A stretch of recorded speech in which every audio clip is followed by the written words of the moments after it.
lock it, turn the background on again. We can actually hide that one. And let's create the right arm.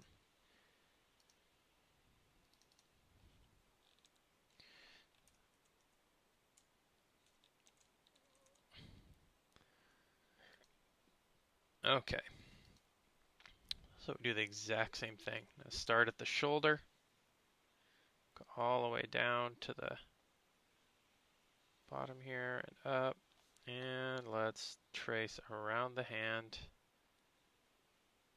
and there we go. And we can turn off the background and see what that looks like. It's a little thin, so I'm actually going to strengthen that line a little bit and seal it up at the top. There we go. Make this a little harder of a line. And double this up. Okay, so now I'm going to turn everything back on and look at what we need to finish the scarf on there. So I think I should attach that to the torso. Click on here.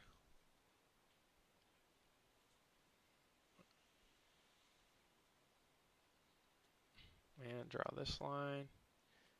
Again, since pressure sensitivity is on, you have to push hard to get that thick black line, just like with a real pen or pencil.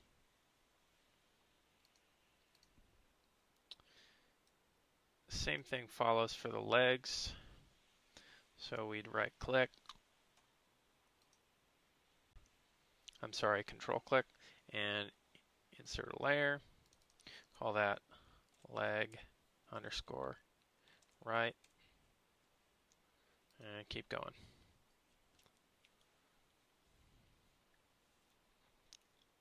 Lock everything. There we go. And I'm going to create a shape. I'm going to do that again. Now here's why. When I traced this, everything was fine. It looked perfect. But I need to create a rounded shape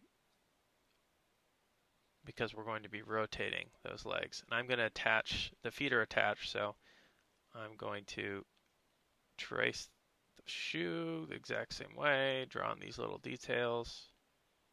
Now it's important to have little details, little details. So I put in these laces here, and it just adds to the, I guess, it makes the animation look a little more impressive.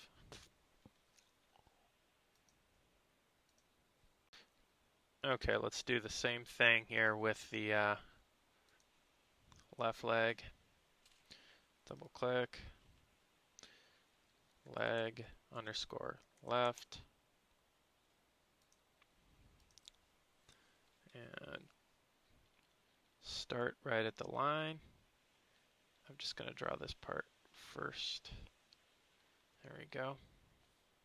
Now what I didn't do, but I should have, is lock that. Luckily I didn't make any mistakes. So lock this layer. Trace the shoe. Draw those laces. Okay. So at this point, if I turn on all of my layers and turn off the background, which is layer 1, it should look something like this.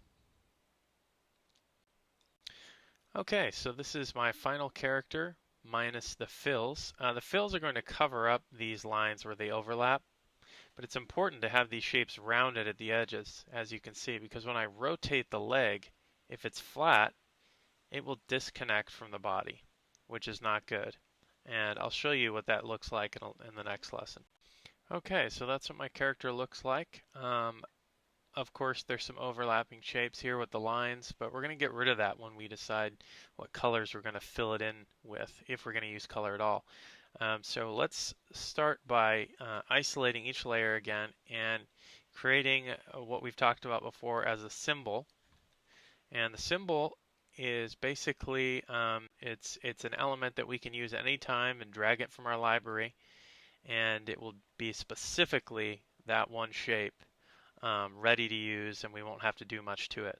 So I'm going to start by again turning everything off except for, actually we'll start with the torso. Click on that, And as you can see here, it needs a little bit more definition here at the top. So I didn't see that earlier.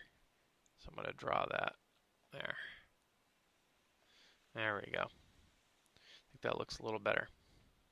Okay, so we're going to press V on the keyboard, which is our selection tool, drag around that shape, control click on it, or right click if your mouse is set that way, convert to symbol. So I'll do that again real quick just so you don't forget. Drag over with the selection tool, which is also this tool at the top here. Right click on the line, convert to symbol. Now the type of symbol we want is a graphic. And we'll talk about symbols a little bit later, but for now all we need to really talk about is movie clips and graphics, and in this case it's a graphic. And we're going to name it Torso Front for obvious organizational reasons. Now notice over here in the window in the library, when I click on Busby, it shows me that original background image. But now when I click on torso, it only shows the torso. Okay? And there's this blue box around it at this point. We have made it into a symbol. Now it is it's ready to be dragged out as many times as we want. For example, like this. If we wanted to make a marching army of Eggmen, this would be the perfect way to do it. Get rid of those here. Okay, so we've got our symbol. Let's do that with each layer. I'll take you through a couple more and then I'll let you do it on your own. So select the head layer. Drag around it using the selection tool. Control click or right click on the line and create or convert to symbol. Head _ front. So it's really pretty easy to do this. And again, this is all for organization and it will save a lot of time in the long run. So now I've got my head, it's converted into a symbol. Let's go into a symbol. And we haven't talked about that. Each symbol is like its own piece of artwork that we can work on by itself. In order to do that, we would double click, but as you do that, take note of what happens up here on the left where it says Scene 1. All of a sudden it says head front. You see that? What that means is we're inside the head front working on the head front symbol. And that's a graphic symbol right here. So let's fill that up with a color. Peach tone here. That'll work. And select my paintbrush. my paint bucket. Fill it in. And let's fill in those eyes with another color. Maybe with dark blue. There we go. Kind of cool. So in order to go back to our main stage, or our scene 1, we're going to click on this icon right here. There we are. Okay, so now let's do that with the torso.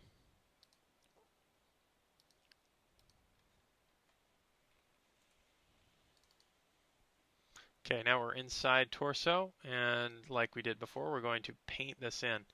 One problem we're going to have is that these lines are not completely sealed regions.